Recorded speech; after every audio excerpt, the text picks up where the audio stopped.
Hoje vocês vão estar aprendendo mais sobre como passar na prova teórica, né?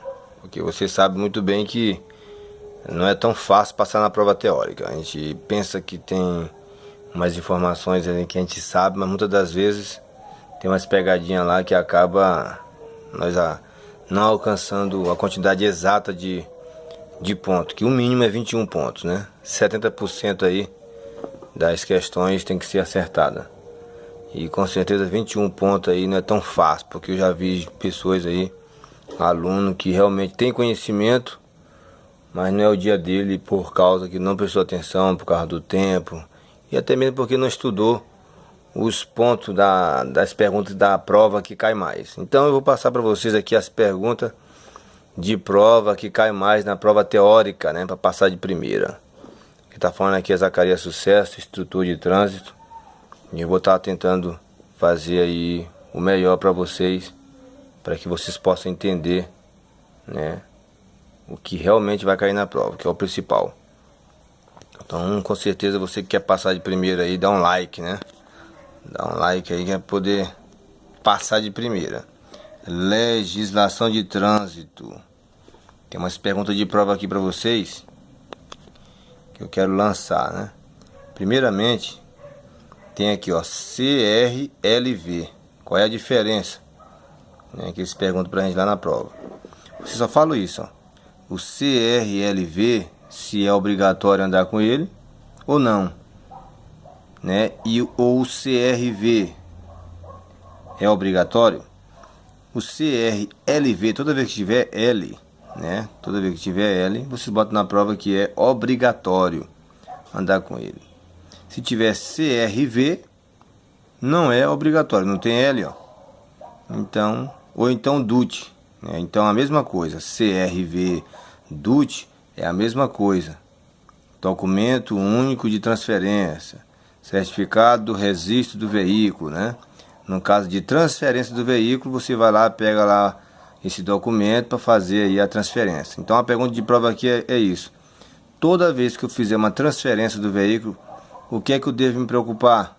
Aí você responde que é com a documentação, que é justamente fazer essa transferência. Quantos dias para fazer essa transferência? 30 dias. Bota na prova, entendeu? 30 dias para fazer a transferência aí para o novo proprietário. Se caso não fizer, né, com certeza qualquer infração que cometer vai para o nome do proprietário, porque ainda não passou ainda para o novo proprietário, né? Com certeza. Já o CRLV, vocês dizem na prova que é obrigatório andar com ele, mas a pergunta é o seguinte: para que você possa ter esse documento, o que é que vocês têm que pagar? Aí vocês botam assim na prova: eu tenho que pagar o DPVAT e o IPVA, né? Danos por pessoas de veículos automotores, né? Então, e o IPVA aqui, ó, que é o imposto, também tem que pagar esses dois, viu? DPVAT e IPVA para me ter direito do CRLV. E se eu pagar também o DPVAT, o IPVA e mais uma taxa do próprio licenciamento, bota assim mesmo, esses três, aí sim eu tenho direito. Você sabe muito bem que começa no mês de janeiro, fevereiro, março e abril, são 4 meses para poder pagar, com certeza, esse documento aí, para ter direito, né, desse documento. Vamos ficar andando justamente com esse licenciamento, com a CNH, e batendo de acordo com a parte externa do veículo, que é a placa. Assim você responde mais uma pergunta. Se tiver CRL, tem um L aqui, é a mesma coisa do CRLV. Se tiver CLA, também é a mesma coisa. Quando você vê esses três aqui, tudo é o mesmo documento. É obrigatório andar com ele. O DPVAT, a pergunta de prova é o seguinte: você sabe muito bem que toda vez que envolver o motor do veículo, você tem direito do seguro DPVAT. Sim, se tiver uma bicicleta com bicicleta, você não tem direito. Mas se tiver uma bicicleta com um veículo que tem motor, que envolveu ali o acidente, que envolveu o motor, tem direito do seguro DPVAT, né? Você dá a entrada nos correios e com certeza aí está sendo mais ágil. A pergunta de prova do DPVAT: quanto tempo, né, para eu poder justamente ter da entrada após o acidente aí? Você tem 3 anos para dar entrada. A despesas médicas vai até 2.700, as questões bem leve, mas varia de 2.700 até 13.500 para invalidez e morte. Até não, é 13.500 logo, entendeu? Não é até. E já a invalidez não, é até 13.500, é diferente, né? Certo, pergunta de prova aqui, desse ponto, tem mais uma pergunta bem aqui, ó, do IPVA. Quantos por cento do IPVA vai para o Estado? 50% para o Estado, 50% para o município. Só lembrando que a questão da saúde, né, e da segurança do trânsito, que é a FUNSET, Fundação da Saúde e Segurança no Trânsito, bota na prova que é 5% vai para a FUNSET, né? E na questão só para a saúde, você também coloca 5%. Mas se tiver na prova FUNSET, você já sabe que é 5%. Temos aqui a questão de largura do veículo, né? E também altura e comprimento. Todos os veículos ele tem a largura máxima 2,60. Que seja veículo simples, que seja veículo articulado ou que seja com reboque, né? Então 2,60 é o que? É a largura do veículo. Todos os veículos, a altura máxima é 4,40. Então se tiver um veículo aí com 4,41, você bota na prova assim mesmo. Ele precisa da AET, né? Autorização Especial de Trânsito. Ele não pode ter 4,41 sem ter autorização. Se tiver lá um veículo com 2,61, também tem que estar com a ET. Também é observação. Largura e comprimento é para todos, viu? Ou melhor, largura e altura é para todos. O comprimento do veículo simples é 14 metros, né? O veículo articulado, você bota na prova que é 18,60 articulado. E o reboque, 19,80 o comprimento. Outra observação interessante, toda vez que passar o comprimento também, 18,80, você já sabe que está falando, sabe o que? Que vai precisar também da ET. Uma coisa interessante, quando você ouvir falar de largura e comprimento do veículo, você lembra da palavra assim, ó, faroletes, meia-lua, luz de posição. Esses 3 nomes é a mesma coisa. São aquele veículo que tem aquela luzinha bem no finalzinho, que é justamente para poder dizer a largura e o comprimento do veículo. Quando estiver parado, estacionado em local que não tem iluminação, é bom ligar, né? Outra pergunta de prova aqui, ó, é a questão do peso, né? A questão do peso. O peso, você bota na prova que é o seguinte, varia muito de acordo com cada veículo. Se caso o veículo for categoria B, qual é o peso, né? Aí você bota 3.500, o peso bruto total. O que significa isso, peso bruto total? Você bota assim na prova. O peso bruto total significa tara mais veículo mais eixo é a mesma coisa. Tara, veículo e eixo é a mesma coisa. Mais a carga, somando os dois, vai dar o que? Peso bruto total. Só eu somar a tara, ou então só eu somar o eixo, né?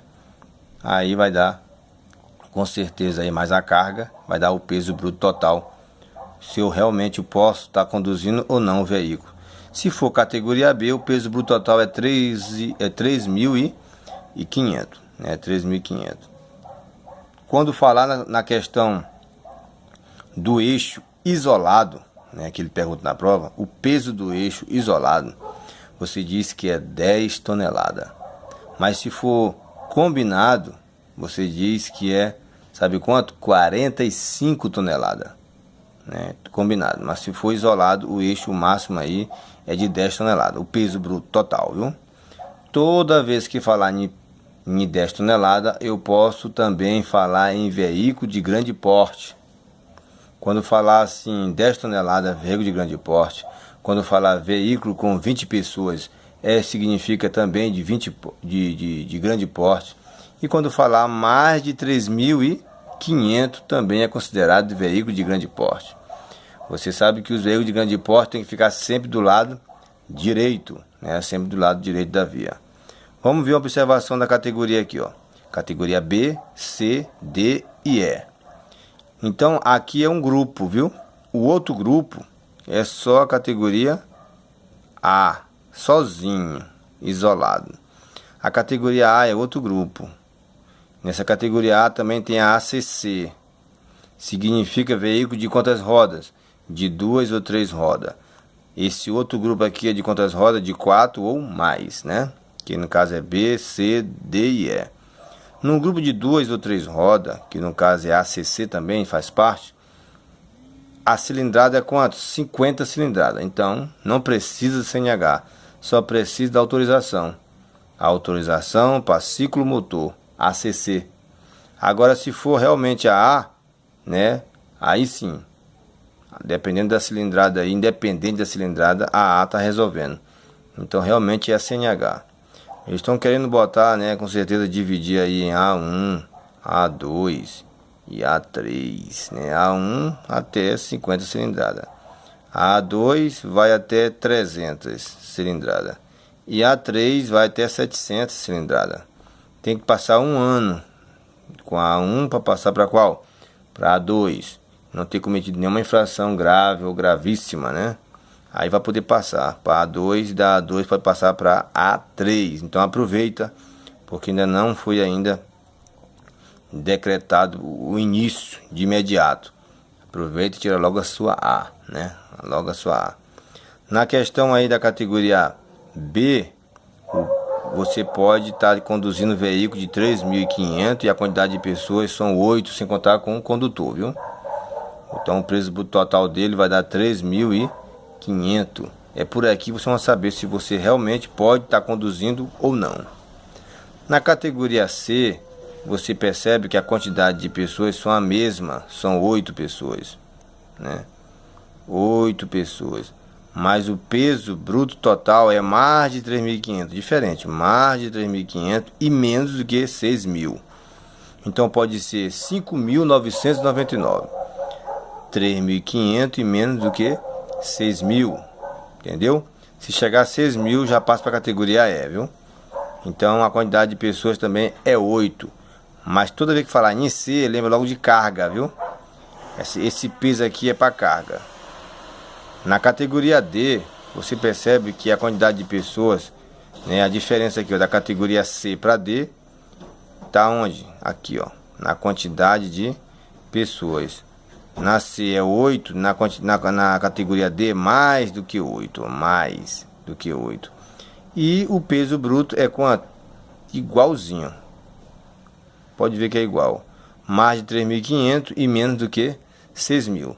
Só que esse peso é voltado para quem? Para pessoas, né? Passageiro. E esse peso aqui é voltado para carga, categoria C. Entenderam?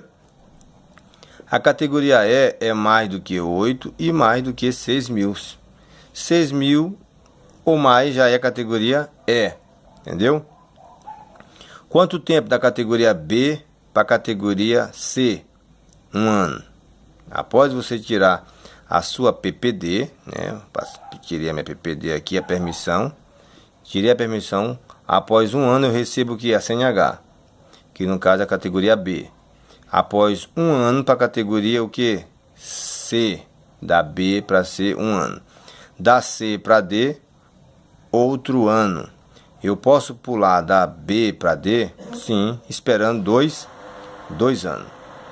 Quem está com a categoria C, ele pode passar também para a categoria E? Sim, pode. 1 ano. Então, quem tirar a C aí, ó, ele pode